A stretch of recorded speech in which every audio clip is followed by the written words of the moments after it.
Alleluia,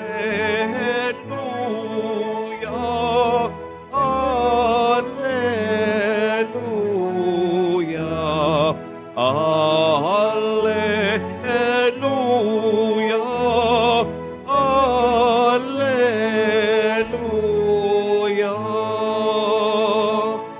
Kami iyong pangaralan upang aming matutuhan ang salitang bumubuhay.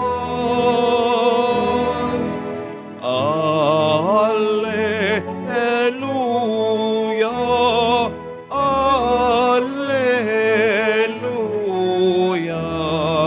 Alleluia, Alleluia.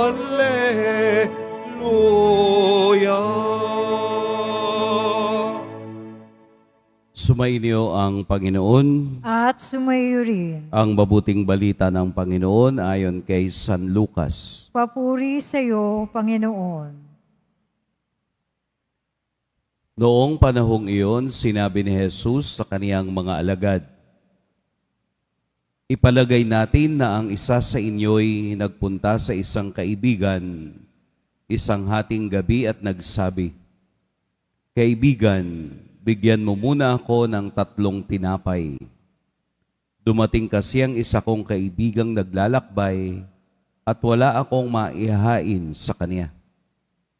At ganito naman ang sagot ng kaniyang kaibigan sa loob ng bahay, 'Huwag mo akong gambalain.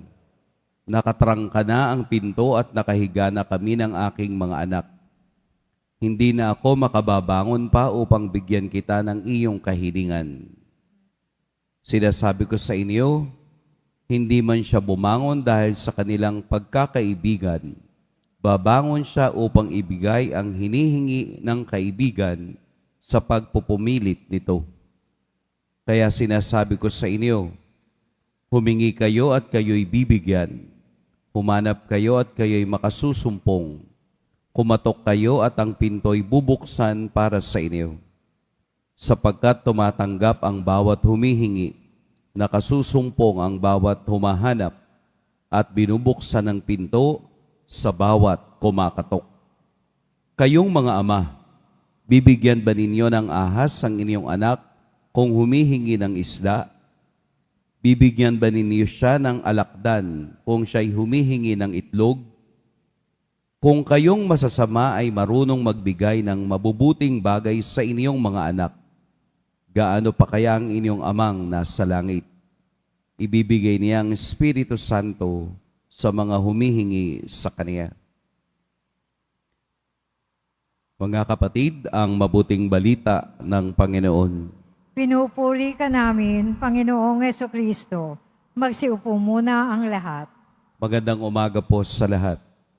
Pagkatapos na turuan ni Jesus ang mga alagad kung paano manalangin sa pamamagitan ng pagsasambit ng Ama namin, gumamit naman ngayon si Jesus ng isang talinhaga ng persistence o tuloy-tuloy, katulad ng narinig natin na ebanghelyo bilang isang kaibigan.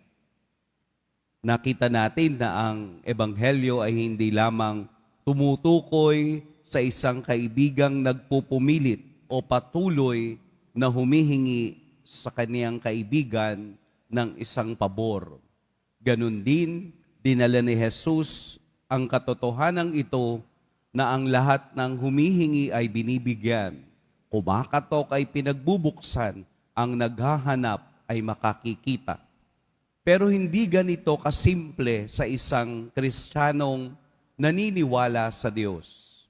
Ito ay hindi isang one-time asking for grace. Kailangan po mayroong pattern. Kailangan tuloy-tuloy. Hindi ayon sa pangangailangan kung hindi ayon sa sistema ng buhay. Meron akong ikukwento sa inyo na isa kong karanasan. I will let you decide kung ano ang tama. Nagmisa ako sa isang kapilya sa malayong lugar. Pagkatapos ng misa, kailangan kong pumunta uli sa isang kapilya sa loob ng 5 minuto.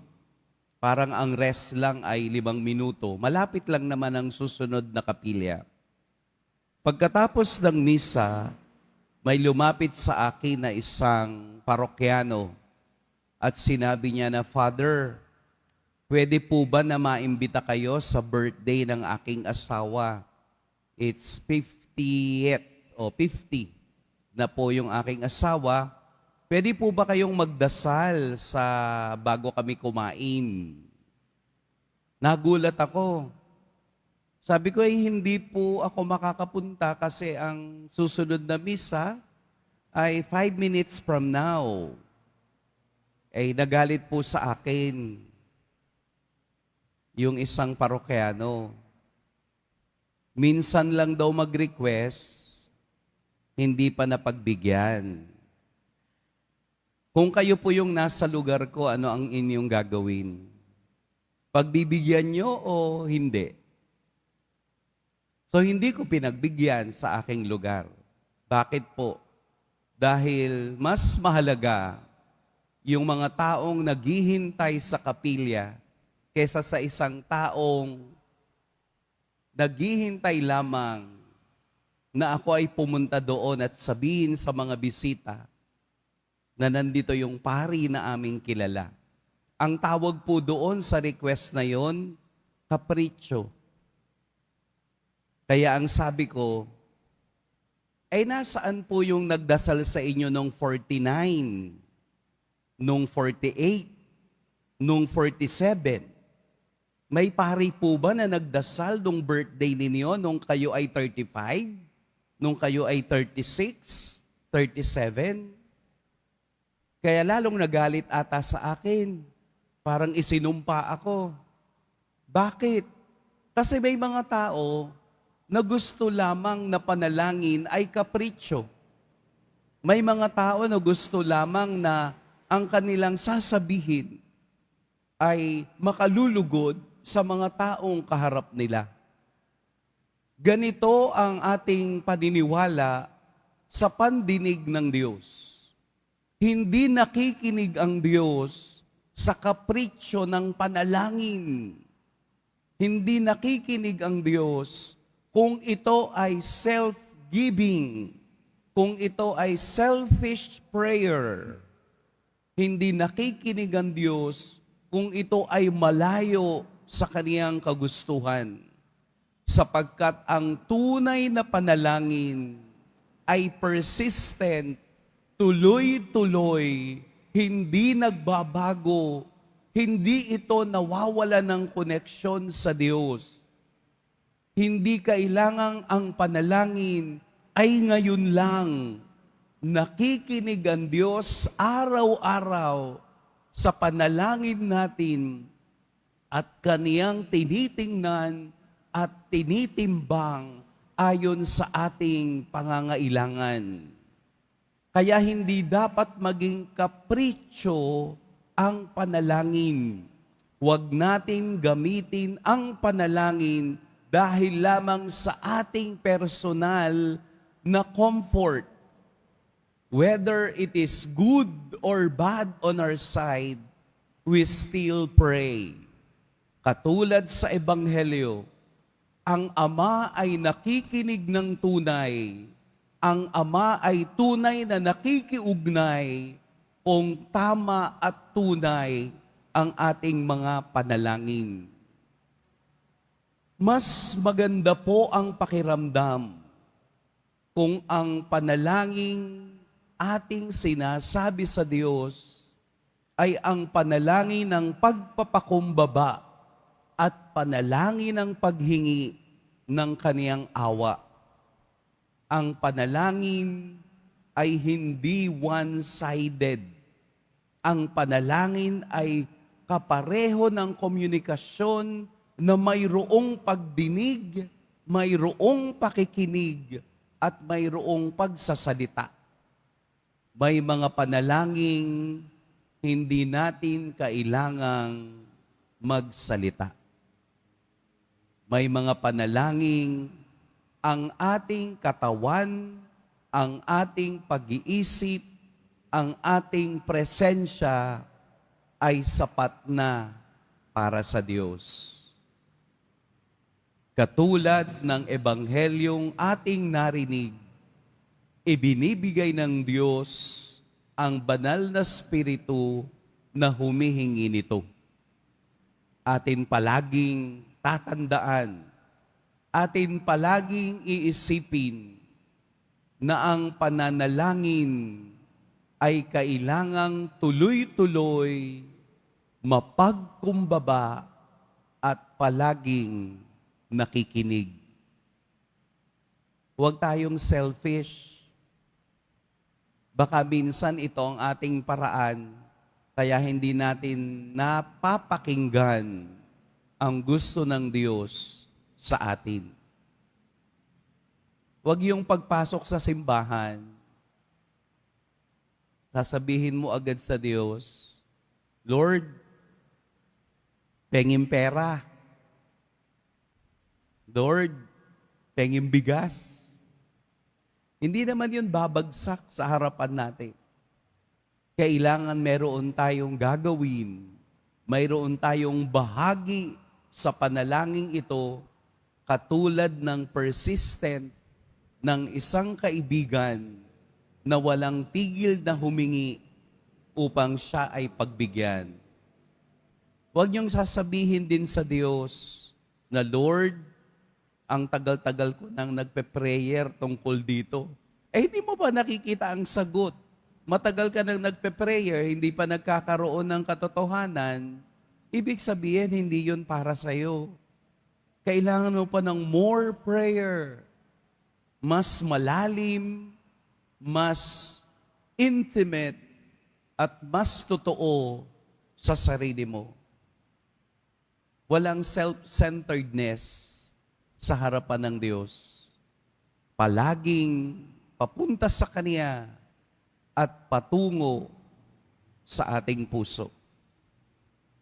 Alam nyo, presensya pa lang, prayer na. Makikita mo yung tao na sincere sa kaniyang prayer, sa kanya pa lamang presensya na ipinapakita sa Diyos. Kapag papasok po kayo sa simbahan, damhin niyo muna at hingin ang presensya ng Espiritu Santo. Pasok, upo kayo. Close your eyes. Huwag kayong tumingin kung saan-saan. Kasi yung iba, pagpasok, alam niyo ginagawa. Bubuksan ng cellphone. Magsa-cellphone habang nakaupo. Pero nagpe-prayer. Imaginein mo yon. One time, merong dalawang magkaibigan pumasok sa simbahan. Pagkaupo, inilabas lahat ng mga pictures at doon sila nagkwentuhan. Tiningnan nila lahat ng mga pictures na hawak nila. Nag-antanda ng krus, lumabas. Prayer ba yun? Pananalangin ba yun? Kaya kahit anong gawin natin, kung walang katotohanan at walang bahid ng pag-aalaala na tayo ba ay tinitingnan ng Diyos, nawawalan din ng saysay ang ating presensya. Sanayin po natin ang silence sa pananalangin. Bukod sa salita, kailangan din nating makinig sa inspirasyon ng Diyos sa araw-araw. Paggising sa umaga, wag po na kayong babalikwas sa higaan. Upo po muna kayo sa inyong higaan. Close your eyes for 30 seconds and pray. Mararamdaman ninyo ang presensya ng Diyos ay kasama mo sa maghapon. Dahil ang pakikipag-ugnay ay panalangin at ang panalangin ay pakikiugnay. Lagi po nating tatandaan na ang Diyos ay nakikinig sa mga taong marunong ding makinig. Pagpalain tayo ng poong may kapal.